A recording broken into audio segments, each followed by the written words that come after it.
Hello again everybody, and this is the third in my series of talks about Roman buildings, and that was preceded by some about Greek buildings. So we move to the catacombs today. Not buildings strictly speaking, although there's a certain amount of building and structural work involved.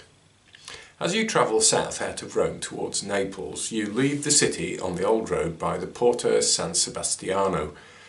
The bus, if you're travelling, assuming you're travelling by bus, rattles down a somewhat narrow cobbled road, which is the beginning of the old Appian Way, the Appia Antica. This, of course, would have been the site of the crucifixion of many of Spartacus's rebels by Crassus, teaching people a lesson after that. And it later became famous as the place of catacombs. As with many ancient societies, it was illegal to bury bodies inside the city walls.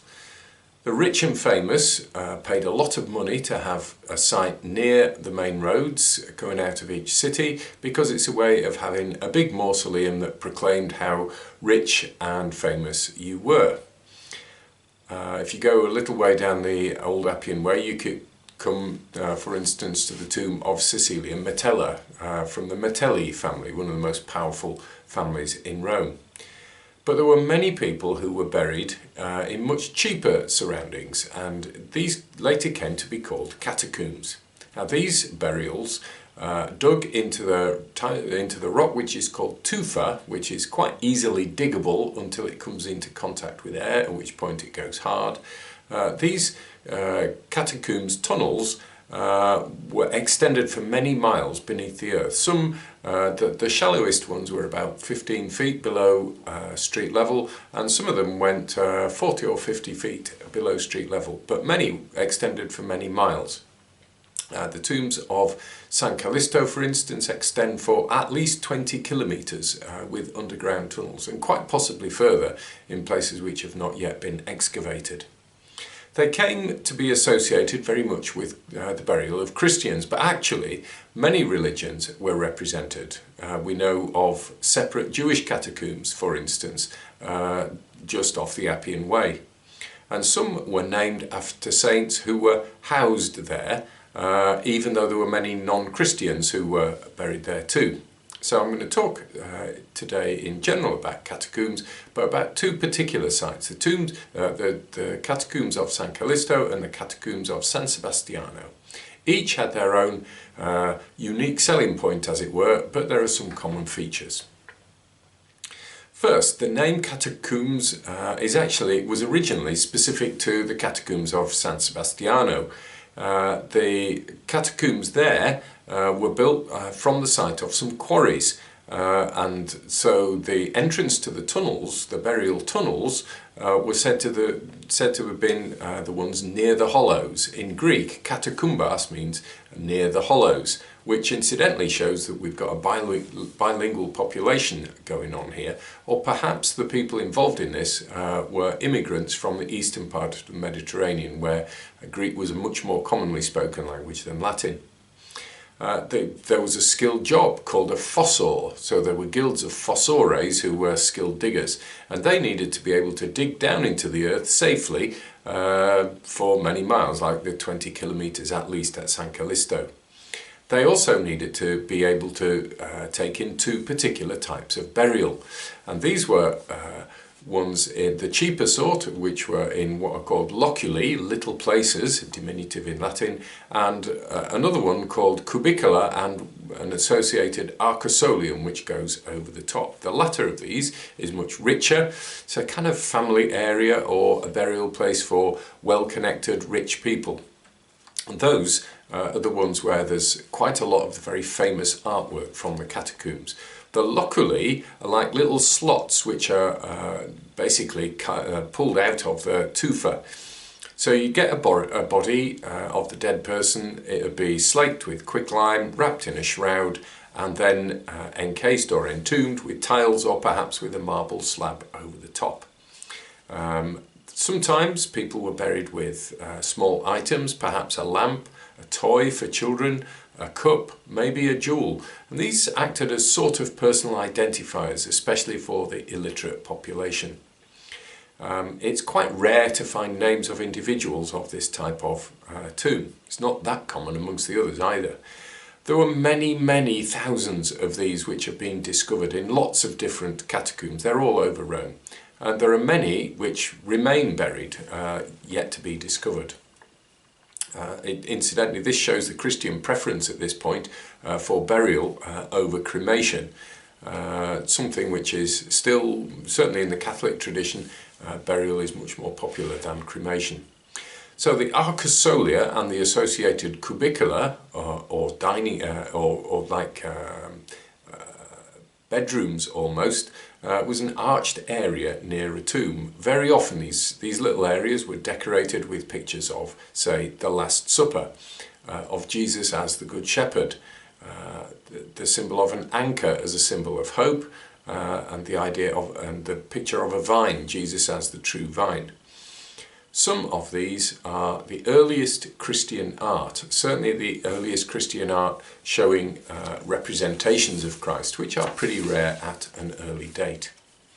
But the most common symbol in all of these, both the loculi and the arcosolia, is the symbol of a fish. And this symbol is associated with the Greek word ichthus, which is an acronym for Jesus Christ, in Greek for Jesus Christ, Son of God, Saviour. And you see symbols of the fish absolutely everywhere in Christian catacombs.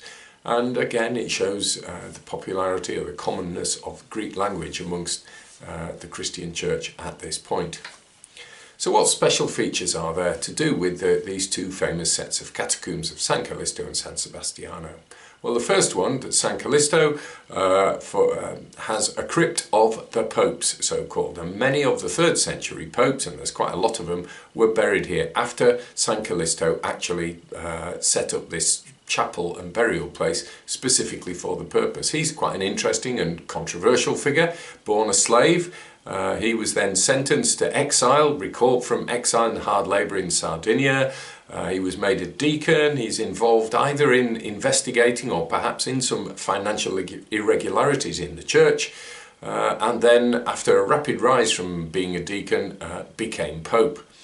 Slightly unlikely story, but there we are. Also in the catacombs of San Callisto is the chapel of Saint Cecilia, Santa Cecilia, who was martyred, buried, and then later exhumed in a miraculous state. Her body was almost perfectly preserved, and then it was reburied in the church of Saint Cecilia in Trastevere, which has some pretty spectacular mosaics. And her burial is commemorated in the catacombs of San Callisto by a famous sculpture made by Carlo Maderno. The catacombs of San Sebastiano in the Middle Ages, the very early Middle Ages, became a major place of pilgrimage. They were associated with Saint Sebastian, who was martyred under in the great persecution of Diocletian. If you want to know more about that, there's another video about that somewhere on this YouTube channel. The first attempt to martyr him was that he was tied to a tree or to a post and shot at with arrows. If you like, it's like an ancient firing squad, but that didn't work, so he was then later clubbed to death. In the very early Middle Ages, he became regarded as the saint that you would pray to at times of plague, and there were quite a lot of plagues in the Middle Ages. If you see a saint pierced with arrows, particularly tied to a tree, that's Saint Sebastian. But it's the catacombs of San Sebastiano are also associated with Saints Peter and Paul. It's quite likely that their bones, especially their skulls, maybe the rest of them, but maybe just the skulls, were exhumed at times of persecution from where they had formerly been buried. And they were interred here temporarily during those times of persecution. And it's supposed to be the case that St. Peter is now buried beneath the Vatican, and there's quite good archaeological evidence to suggest that that is so. And St. Paul is buried beneath the Basilica of San Paolo fuori le mura, St. Paul outside the walls. Those two are two of the great 4 basilicas of Rome. and very early graffiti, late 2nd, certainly 3rd century graffiti carved into the walls, the plaster walls of San Sebastiano Catacombs, says, calls on St. Peter and Paul to pray for the pilgrims. So, what can we say about all these first of all? Well, there's a lot of rubbish talked about catacombs, that they were a place where Christians more or less lived during persecutions. There's no evidence of that at all. Did they need to flee there to hold services? Not really, but it's very likely that some services were held there as part of burial rituals, funeral services if you like, of the early church.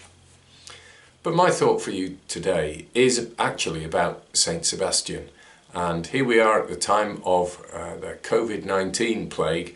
Maybe Saint Sebastian will become another place of pilgrims for people seeking help during this current plague.